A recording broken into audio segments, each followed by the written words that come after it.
Hi everyone, thanks for being with us on the live feed. Just had trouble again to getting on Facebook, but that's just another story. For some reason it worked last week, isn't working this week, but that's life. That's life in the fast lane when you're doing YouTube videos. And I'm here with Avery. I'll introduce Avery in just a second. But before we get there, I just want to talk a little bit about the subject matters for today and the issue that seems to be of major importance. There are two of them. I'm going to talk a little bit about in a moment with Avery, just about Clive Palmer's entry into politics again and what all that means. And we'll start with that. But we're also going to be talking today about Ukraine, Donald Trump and the administration's response to Ukraine by not having them a party to the discussions that they're having in Saudi Arabia with the Trump administration. Some of the terrible things that Trump has said, in fact, about Ukraine, and particularly about Zelensky being a dictator and blaming him for the war itself. Some of these issues do mean that there's going to be a change in terms of the world order and how we see it. And I titled this particular discussion, "The World is Going to Hell," because I believe, basically, that it is. But there are opportunities within all of this to be able to make some changes, some significant changes in relation to the influence that the United States has had over the world for the last 65 years. I think those changes are significant. I think the chances are that the Europeans will get their act together and decide not to rely so much on the United States as they have in the past. And this possibly means the end of NATO as we know it. But what it does also mean is that the countries in Europe, including the UK, are more likely to amalgamate, to get together, to infuse their own sense of protection and security in Europe more so than they ever have in the past. What also means that Russia are more likely now that the Americans are siding with Russia, that they're likely to be empowered to do things, horrific things, such as attempt to take over Poland and other states that border that border Russia. So these are the sorts of things that we'll be talking about today. And to help us with this conversation, I will say hello to Avery. Hi, buddy. Tony, how are you? I'm good. Sorry, it didn't happen on Facebook again, and I don't know why. So we're going to have to survive just on YouTube alone. But who knows? Some people may join us. Well, you can always share this on from YouTube straight to your Facebook channel. We'll do that. We'll do that at the end after we've finished. Yeah. So that's my introduction, and I guess there's a lot in this, isn't there, in terms of the way we are to respond to what's been happening and Donald Trump's response to dismissing Ukraine from those vital discussions. So before we talk about that, though, I just wanted to talk about, I've got a news item here in relation to Clive Palmer. Clive Palmer. Yeah. So I knew you'd. So do you want to just talk about the possibility of Clive Palmer starting a new political party and what this actually does mean? Yeah. Oh, you wait. Oh, sorry. I thought you were going to put up that. I'll put that up in a second. I'll just get your response to start with. Oh, firstly, the follow-up movie, is never as good as the original, and now he's on his third iteration, if you know what I mean. So he's just got worse and worse. I don't think the last election he spent $110 million to get one person elected into Parliament, which I think is, like Albanese said, is a really bad return on investment. How much he's going to spend this time, I've got no idea. I don't think he's going to be any more successful this time than he was last time. I don't think the majority of the Australian people are MAGA type people. I think Australians are far too laid back to be interested in that sort of crap. Yeah. Obviously, he's going to get votes. Unfortunately, he's going to get votes. Unfortunately, where do you think? I think that the Labor Party would be rubbing their hands together, because the two places that he's going to be extracting votes would be the One Nation, of course, and also the Liberals. And the National. Yeah, and the he's going Nationals, to take yeah. it from all three. So That, those places in Queensland which are kind of red, they are more likely to vote for Clive Palmer than they are for anybody else, given how radical and stupid the man is and how yeah, crazy those Queenslanders are. yeah, So in actual fact, he's kind of doing the politics for the Labor Party in a sense, isn't he? he is in a lot of ways. Yeah, it is the he's not going to take votes from Labour, or he's unlikely to take votes from Labour. He's Yeah, unlikely to take votes from the Greens. All right? So it's going to be the Nationals, the Libs, One Nation. yeah. That I think that votes are going to any votes that go to him and his however many candidates was it. He's I think he's contesting every constituency in the lower house. He's probably trying to do what he did last time, but he's got this. So I'll bring up this item, which was Clive Palmer, Pauline Hanson trade barbs over failed bid to unite parties. So the two of them, for whatever reason, were going to get together and have a conversation about all of this, and that didn't work out too well because Clive wanted to take over One Nation and do his thing there. So it says here. Clive Palmer and Pauline Hanson traded barbs after an attempt to unify their party fell apart over disagreements about who should lead and bankroll their hoped for singular right-wing populist movement, amid concern that a swath of Australia First type groups and individuals may cannibalise each other's supporters at the upcoming election. Well put. Mr. Palmer on Wednesday announced he would campaign on a Donald Trump-style platform. Mr. Palmer's party will now operate under the banner of Trumpet of Patriots. What? Tell me, what do you think? What do you think of that name? Trumpet of Patriots. How friggin' bizarre is that? I couldn't think of a more A worse stupid name, name. neither could I. Yeah, It's a joke, God, but man. it is Clive Palmer that's come up with it. So why should I be surprised? Well, one would think that someone like Clive Palmer would have a reasonable think tank that would start to think, well, perhaps we could think of something a little bit more creative than the bloody obvious. The fact that they're relating it to Trump and that and that they are patriots. So they're using, this patriotic thing is an American thing more so than an Australian thing, I Yeah, think. But wanting to encapsulate the word Trump and the American terminology around patriot is just bloody bizarre. yeah. The I forgot what I was going to say.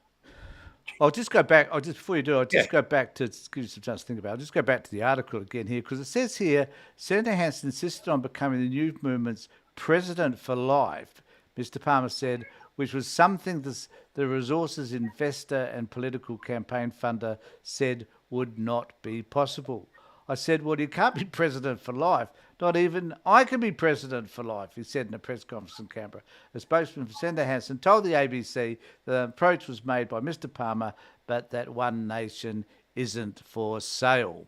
So I guess that's the story about One Nation. One Nation doesn't yeah, want to sell out to yeah. Palmer, regardless of how much money he offers them. Well, they were saying that, yeah, who's going to fund it? Who's going to lead it? Right. Well, she can't fund it.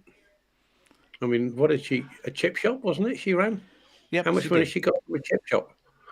Right. Well, she's been pretty. You got to hand it. It's one thing He's got hundreds of millions of dollars, so he's a billionaire, isn't he?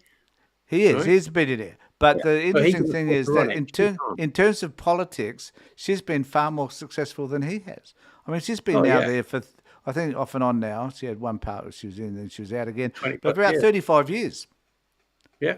It's been a long haul, and Pauline done well and has aged as a result, I reckon, Yeah. from all of that. But there again, haven't we all? So Yeah. no real criticism about ageism Talking, there. talking about ageism, aging, and that, I've gone totally grey since Trump got inaugurated. I just, Well, that's incredible, mate, because I've also gone bald. I didn't. I had, about up until 5 weeks ago, I had the most wonderful head of hair that you yeah, could you've imagine. always had a luxurious head of hair. I know that. That's right. Anyway, That's right. And then moving on. it all Moving fell on. out, and you went grey. So what can we say? But the point is that Pauline Hanson. So it is interesting though. The Pauline Hanson has been the most successful politician in terms of her longevity there, and Clive Palmer has been the biggest failure because he had one term, and that was it. And Yeah. then the last election, he spent $110 million, and he had one Senate candidate who's a dropkick. So Yeah. what does that tell you about? And you kind of wonder why Clive, like for Clive, is it a bit of a game? Like can I spend as much money? Can I do like an Elon Musk and spend as much money as I can and buy an election in that sense? I wonder. He could well be thinking that sort of thing. I think that, like Trump, he's full of himself.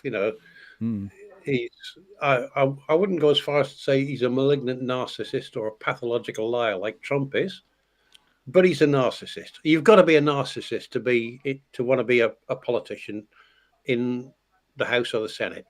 You've got to be. Well, thanks, Avery. Remember, I did You stand a don't have couple to of be. times. I You don't. want to Hang on. remind you of that. You don't have to be a malignant narcissist. Just All right, narcissist. you could just be a narcissist. Be confident in yourself that One you've got does. the right ideas and stuff like that. There's That's nothing true. wrong with a bit of narcissism in that way, You have to believe right? in yourself. That's You for got to believe certain, in yourself. and believe in Yeah, your party and what you but plan to do and stuff. when you Um, when you when you're like Trump and like Palmer seems to be, that you've got all the answers, then you are deluding yourself. You're delusional. yeah, Nobody's got all the answers. yeah. Yep. So it's going to be an interesting time anyway, just to see how this all pans out come the election. Um, but I do think that the Labor Party are probably rubbing their hands together at this particular point, thinking, "Oh, this is a really good outcome for us. We're more than Yeah. happy to watch this man waste his money." And also the other thing too, Avery, is the change in the Electoral Contribution Act Yeah. has meant, I think, that Palmer couldn't spend. He'll find ways around it, of course, they always do, but he can't spend the same sort of money as he did last time. But we'll wait and see. The Electoral Contribution Act is about donations from external uh, parties. External. So, if I had $100 million to spare, I couldn't give that to the Labour Party or the Liberal Party because I'm not a member. Right. Yep. What I could do is use that to fund my campaign. Yeah, your electorate. Yeah. I think it's broken down to an electorate. So if you're running for the Senate, well, that's your party. You're My standing for electorate that would be one South electorate. Australia. Whereas if Yeah. you're in the House of Reps, it's still one. It's still limited to Yeah. that Yeah. electorate. That's right. But Um, in that, I can donate as much of my own money to it as I want to. yeah, you can in terms of. Well, I'm not. Or to be fair, I know there are restrictions now that there weren't before. So how that impacts Palmer, I don't know. And if someone wants to get on and have a chat with us about all of that, then that's fine. That's cool. Go for it. But I thought that was an interesting place to start. The other place that I wanted to go to was so forget about Australian politics just for the moment. But the other area that I thought would be of interest would be discussing how the world is responding to our friend, our buddy, our colleague, Sir Donald King Trump, and how the rest of the world is looking at the possibility that the world order is on the move and that changes will be made, and that possibly Ukraine will be sold out to Russia. Russia will be looking at other countries now to see whether or not they've got permission from the United States to take them over. And then also, Avery, on top of all of that, they'll be looking at having sanctions removed so that they can re-enter the economic fray that is Europe and the rest of the world. So it'll be interesting to see how that, and why is it that we're allowing this murderous bastard, Putin, to have any further say or influence on the world than he already does is beside me. And why do you think, direct to you, Avery, why do you think Trump is doing all of this? The first thought that occurs to me is it's amazing what you can buy for a few rubles and a couple of golden showers. I think that uh, Putin probably does have some compromising information about Trump that he doesn't want released. And so when Putin says, do this, Trump says, I'll do it. You know, the I way must I've, I must confess I had forgotten all about that. Now, now that yeah, you've reminded me, I've forgotten all yeah, about the little trip to that hotel yeah. in Russia, and the I mean, little he, and what he got up to on what was the bed in which Obama and his wife slept on, I think. So that was the yeah. reason why he did all of that. But I mean, thanks he, for reminding us. That's good. yeah, he denies that it happened because he's a germaphobe. But it doesn't have to be golden showers. There could be all sorts of things that he's done that Putin is aware of, and that, say, for example, he paid, he paid somebody a $10 million bribe. Right? Mm. I'm not saying he did. I don't know, but that sort of thing, Putin might know that he might have done, and Putin is aware of it, and he knows that Trump knows that that would destroy all of his credibility and things like that. Not that he's got much anyway. Um, so he's very compliant because I don't want that information getting out into the public. Russians have been doing that sort of thing for decades. They call it compromat. It's compromising information. Uh, he was caught in a gay bar, right? He was caught with a $50 hooker, something like that. It could be anything like that, right? And he But doesn't want that information getting out. But do you think it's just that, or could it be about other other issues, such as he represents a powerful man. He's got is influential. Is admired by Trump because he appears to be this strong man, which obviously Trump wishes to be. I mean, there could be heaps of other reasons as to why he finds Putin Well, yeah, so interesting. absolutely. He admires strong people. He thinks that he's a strong man. Strong people don't tell you how strong they are, right? They just Mm. are. They exude that confidence, and you can tell it's a genuine confidence in themselves, Yeah. right? Trump doesn't. If he was truly a strong person in here, right, then he wouldn't need to tell people how strong he is, how rich he is, how whatever it happens to be that he is. Only I can do this. Nobody knows as much about this as I do. That is all bluster to boost a fragile ego. And he looks up to tyrants because he thinks, I want to be like that because Putin's a really strong guy. Kim Mm. Jong Un's a really strong guy. He's a dictator. Look what he does in the way he controls the people in North Korea. Right? I should be able to do that because I'm a big, strong guy as well. Do you think And he's though? not. Do you He's think though? fragile. Do you think though that a lot of this is going to mean that that this idea about slipping closer and closer to an autocracy is, or a dictatorship for that matter, is more and more likely because of this admiration he's got for other dictators. So he kind of wants this kingdom, the kingdom that they have, to have the authorities that they have, which is really, I think, more about him building his own. Well, I guess kingdom is the best word I can think of now, but his own sort of where I guess he can make as much money as he can. So doing all of this and getting investments in Gaza, investments in Ukraine, um, mining rare minerals, all that sort of stuff is all about the direction in which he plans to go. Do you think? Yeah, I do. His interest is in making himself richer, Yeah. and number three, making himself richer. Right?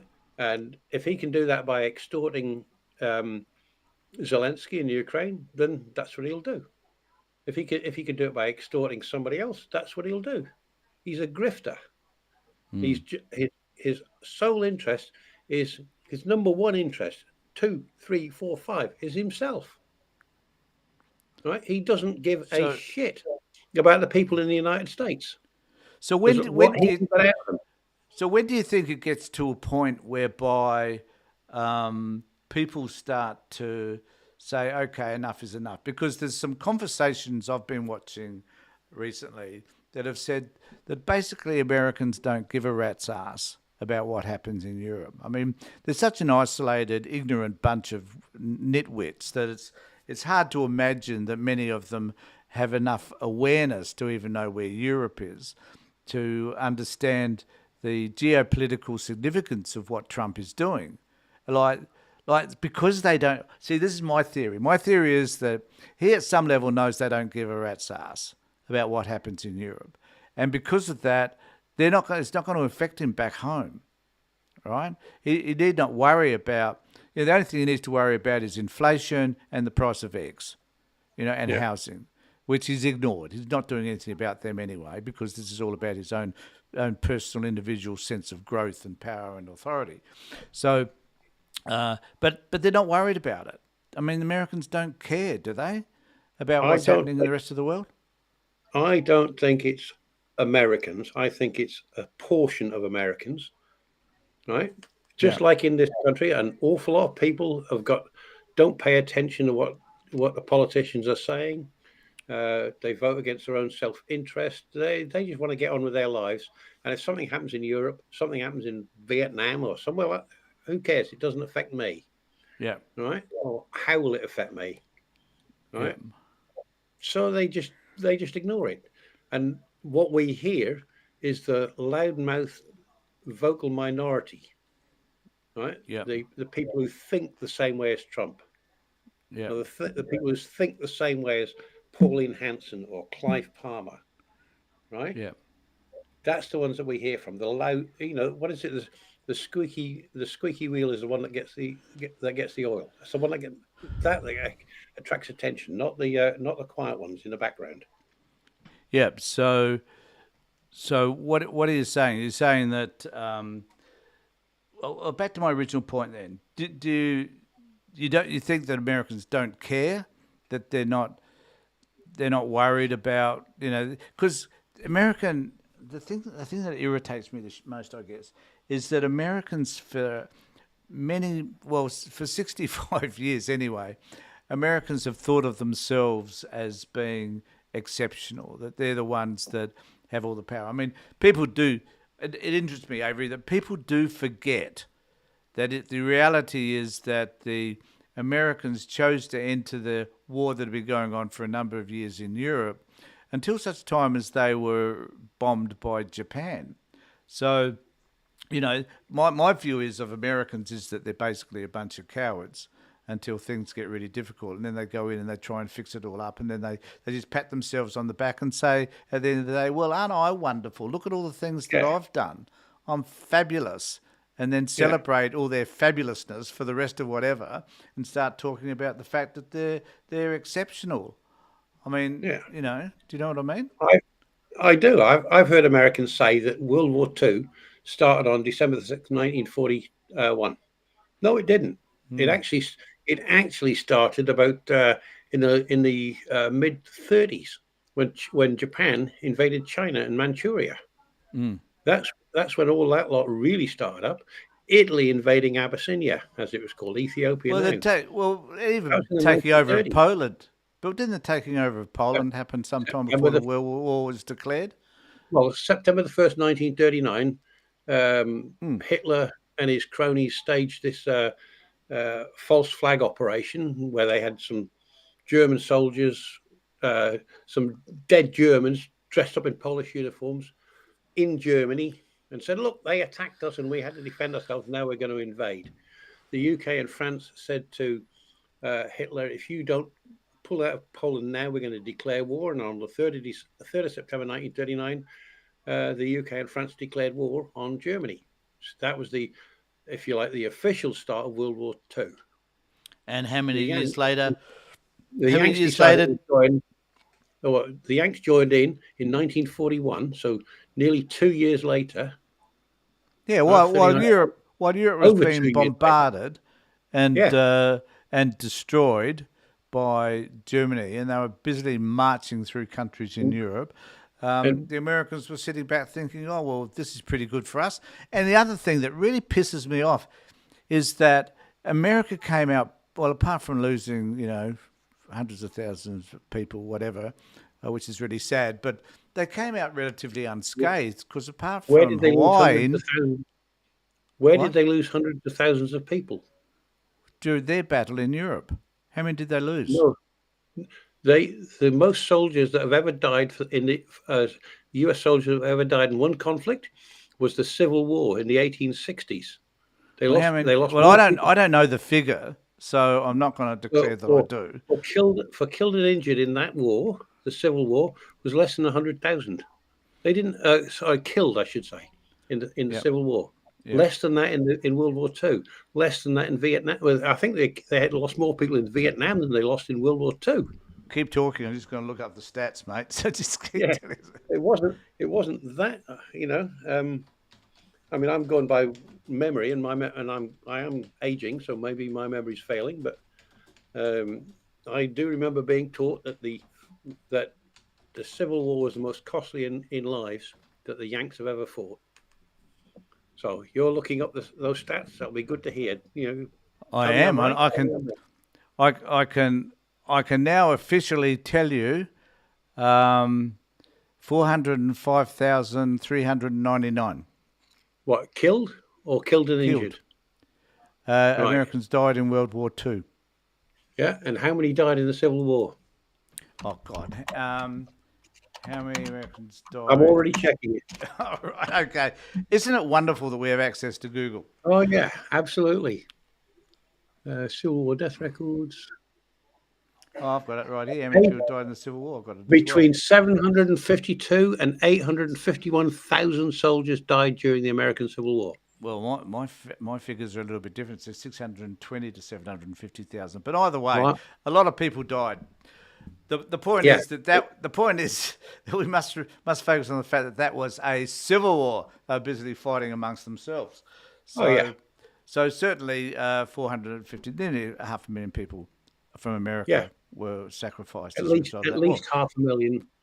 So Yeah. the point I was making, Avery, which Yeah. is fundamentally a brilliant point, Tony, is that they waited so long to get into the war. They celebrated the fact that they got into the war in the first place, which would never have happened, I reckon, had it not been for the Japanese bombing Hawaii. So who knows? And then they sit back. I'm dumping on Americans, but they deserve it because you've elected Trump. So I feel like I have a free reign at criticising you bastards for your sense of exceptionalism because it's come to bite you in the arse.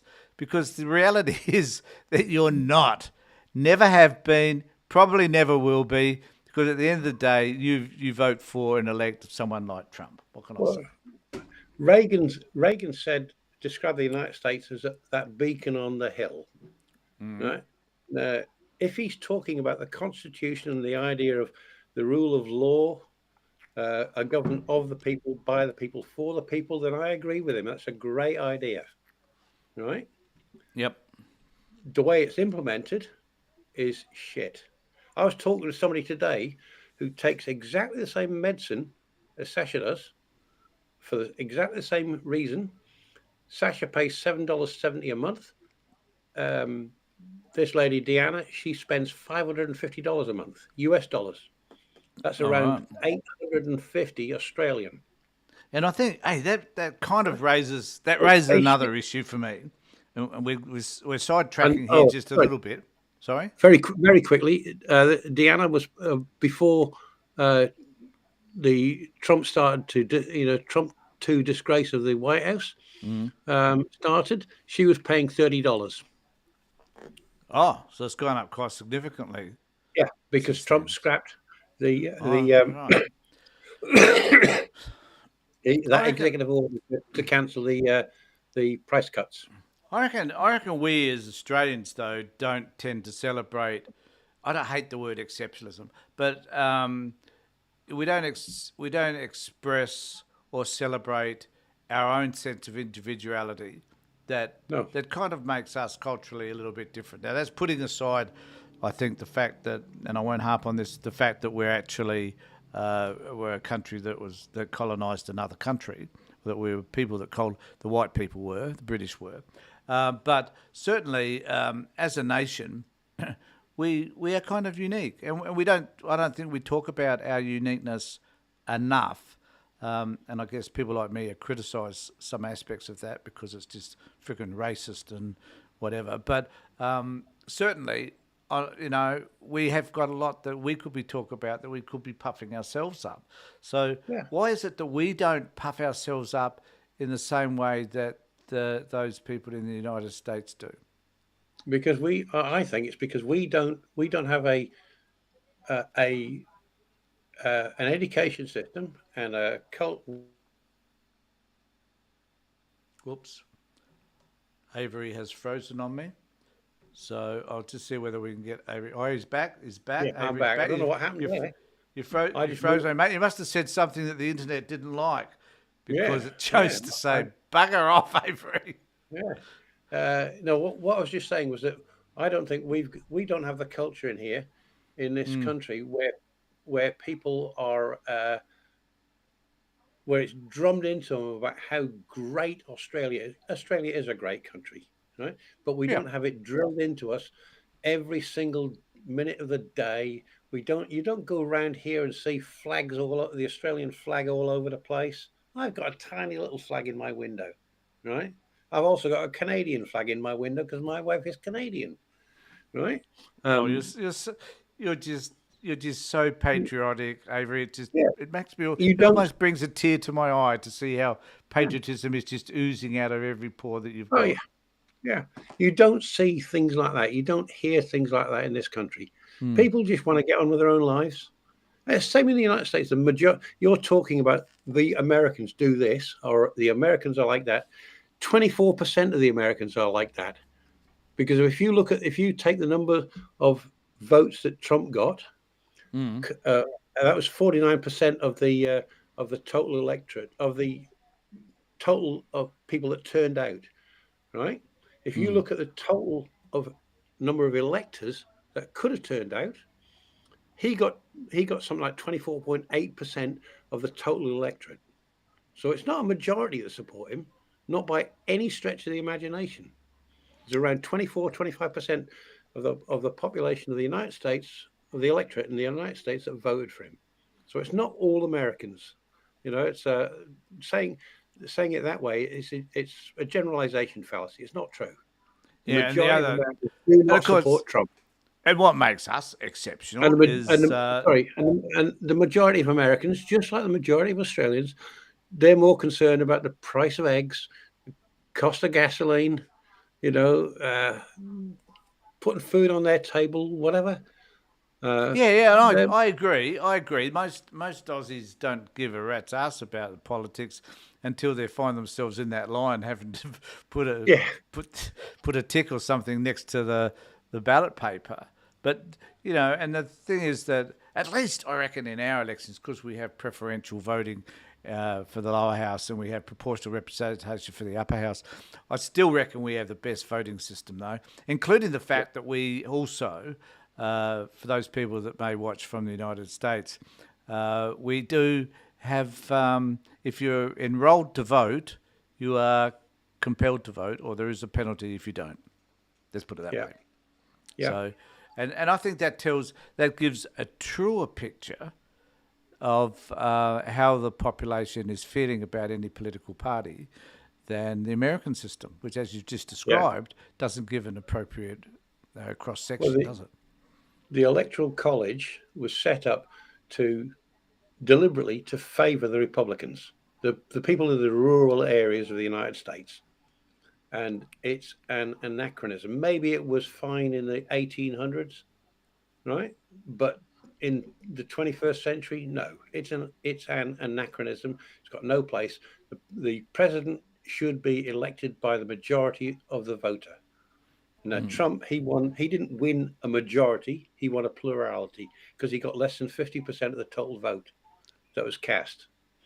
And as I Yeah, said, if you look at the percentage of electorates that he actually got, it was nowhere near a majority. and I think it had to do with the tyranny of distance too. They had to get the Yeah, votes from point yeah, A to point B, That's why they which vote was on a the old Tuesday. get the old ponies racing along the road, Wells Fargo, whatever, in order to get the votes to a certain place from which they had to be Yeah, verified. That's the they, reason. But they the Americans cannot grasp with the fact that it's a shit system and needs to yeah, change for some reason. yeah, yeah. They The amend everything else. Why can't they amend that? It only takes, I think, it takes 2/3 of a joint sitting or something to change an uh, amendment. Is that right? to 2/3 of the House, 2/3 of the Senate, and 75% of the House, 75% of the Senate, and 75% of the states. Yeah. So 35 states and 75 senators and whatever 75% of 435 is. I can't do that off the top of my head right now, but if they get those numbers, they can scrap the electoral college, and then the president could be elected fairly. And the Yeah. president, one of the reasons the Republicans don't want it, right, and makes me think of something else as well. One of the reasons they don't want it is because the likelihood of the Republicans winning would plummet. Mm. And if they do what Trump wants, which is to make Canada the 51st state, he'd be bringing in 40 million Democrats, Well, right? that's true. That's true. Which is a He would- bizarre suggestion anyway. yeah, So who knows yeah. what motivates him to make those sorts of suggestions? The man's a crazy person. What more can I say? So, Back. so what do you think then about the United States becoming less and less influential in the world, and Europe and other countries at the end of the day saying, "Bugger off, US. We don't care about you anymore. We're going to do our own thing." And does that also apply to trade? What do you reckon? Well, Trump all by himself is screwing up the US trade. We're going to put tariffs on Canada. So what did Canada do? They say, okay, we'll sell our stuff to Europe, and they've already worked out a deal with Europe to trade stuff that was going to be going to Canada to the United States is now going to Europe. Well, build a bridge and get over it, Donald. If you don't like it, it's a self-inflicted injury. And if they want sympathy, they'll find it after shit and suicide in the dictionary because they're not going to get it from me. And do you think, though, that the world order is significantly shifting to something which will be, Yeah, it's in a shifting. sense, I guess, isolationist in terms of America, just less less dependent upon? Yeah, and the thing is that annoys me is that the United States has forced themselves upon the world, um, made themselves seem super important, and then at the end of the day tells everybody to bugger off. It's Well, just unbelievable. Trump has got the same mindset as Putin. Might makes right. Same mindset as Mm. Hitler. Might makes right. Well, they're bullies, mate. Because they're the most powerful army, got the most powerful armed forces the world has ever seen. Just one of the largest the world has ever seen. He thinks that makes them great. It doesn't. What makes a country great is doing things like having universal health care, a social security safety net sort of thing, like Mm. civilized countries have got, like Australia and the UK and Germany and Sweden and Finland, Mm. Poland, right? Even Russia's more civilized than the United States is on that respect, because Russia's got universal health care. They've got social security, right? Mm. The Yanks don't. Yeah, well, we don't. Well, they're kind of backward. So, but Yeah. so are there any before we finish today? Are there? We've covered this topic, I think, as much as we can. Are there any issues that I mean? There's an election coming up here in Australia, which we're all very excited about. I just Oh, can't wait for this to happen. Any thoughts on any of that? yeah. Clive Palmer for president um, of his Yes. party. He can stay. He can have that job. But yeah, one of the things I want to see is that I can't remember the name of the electorate. It's in Queensland. Peter Dutton, right? There's a young lady running against him who's got a pretty damn good chance of deposing him, and I would love to see that. Mm. Right? I can't remember her name, but when I saw a thing from the Labour Party asking for a donation for it, I donated. Right? Oh, well Um, done. yeah. Well done. Uh, and I've got to Yeah, say I as well, think.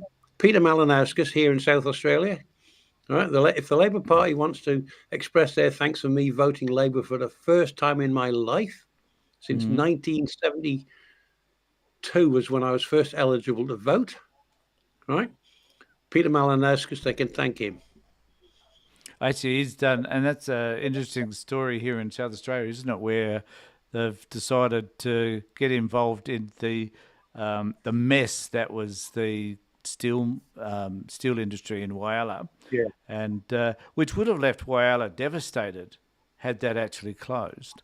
Yeah. And Peter Malinowskis has stepped in and say we're now looking at we're not going to allow that to happen, and I Yeah. guess it will become possibly a state utility over time. But the bastard who owned it was busily building and adding to his mansion in Sydney, and not adding Yeah. anything to the infrastructure of the How, steel mine. So, how strange and unbelievable that a billionaire would do something like that. oh, it's wicked. It's wicked. Yeah. Just looking after I just themselves. can't imagine that sort of thing happening. But isn't it a sort of an example? I'm trying to think of that word, but an example of what's happening in the US. You know, where, well, any billionaire, you know, whether it be Musk or whatever, are busily looking after. So it's Gina the same Reinhardt. thing. Yeah. They're only interested in themselves. They don't give a shit about the people that work for them. They don't care Yep. about the communities that depend upon them, the countries that depend upon Yep. them. Their only self-aggrandizement is all that they're interested in. Who cares? And Yeah. then it takes someone like Peter Malinowskis, who would be a fabulous prime minister, I hasten to add, I think so. but who steps in and says, "Well, this is our right. I don't want this community to suffer, so I'm going Yeah. to make sure that I can ensure that they survive.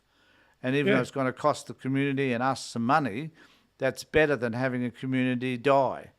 Yeah. So good on him, actually, Yeah. and Absolutely. good on him for calling out the Indian dude that owns the place, because he did call him out for the stupid things he's doing in relation to his own Yeah. home and ignoring this place. Yeah. So 10 out of 10.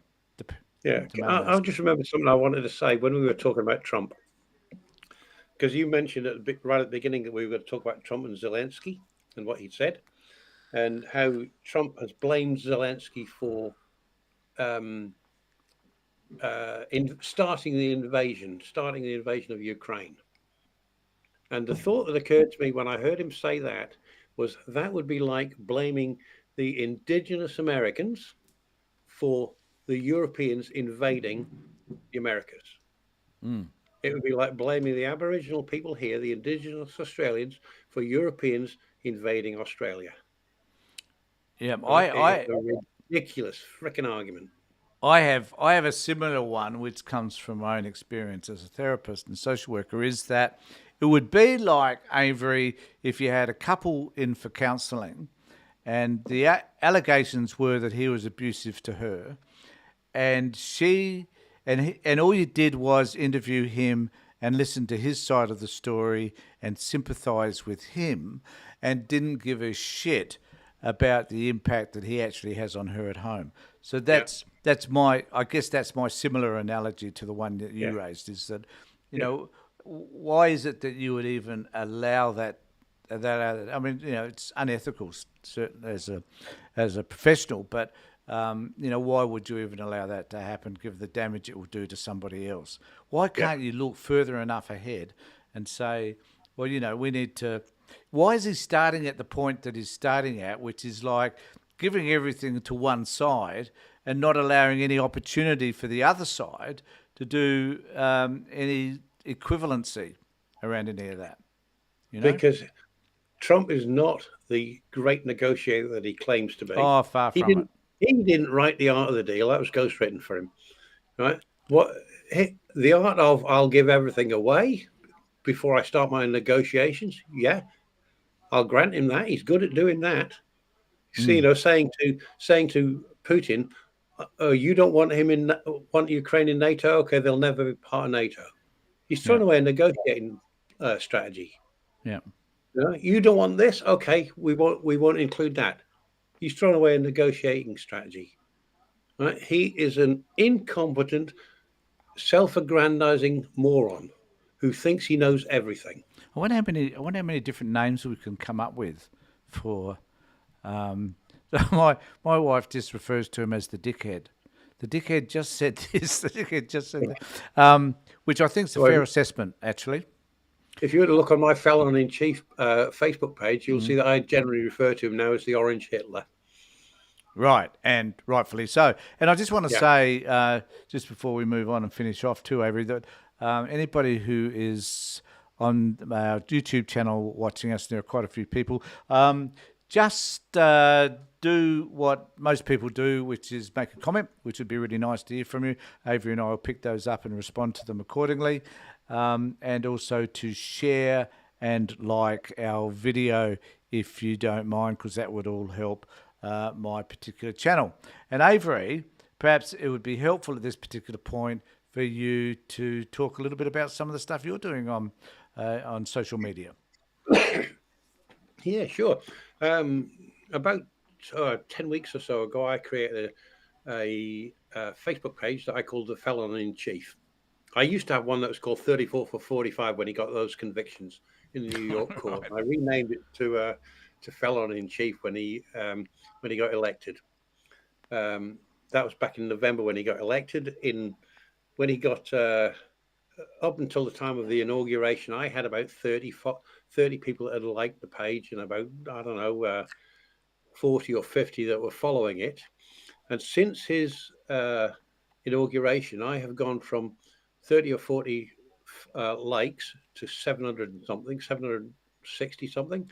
And I'm around 1,200 or 1,300 following. I have been producing memes like crazy about Trump and all his cronies. And my reach in 1 month since the 20th of January has been nearly 500,000. Amazing. And yeah, now I wish I could do that on my Perspectives channel on YouTube, but I'll have to work harder on that one. Well, still encourage people. It's very easy.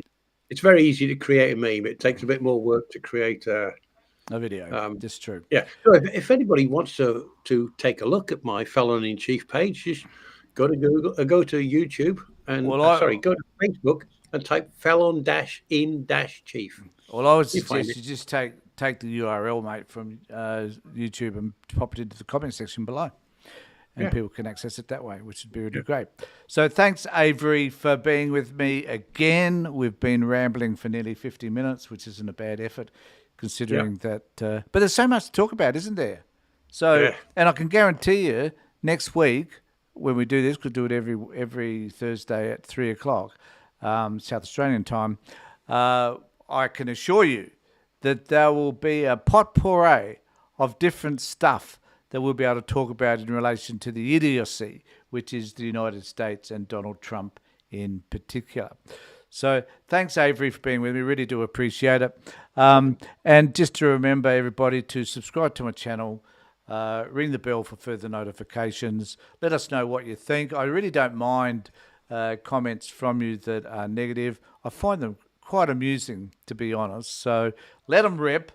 Tell us what you think, and I will get back to you, and I will respond. Avery will respond to them as well when he accesses the channel. So take care, everybody. Look after yourselves. And more importantly, be safe.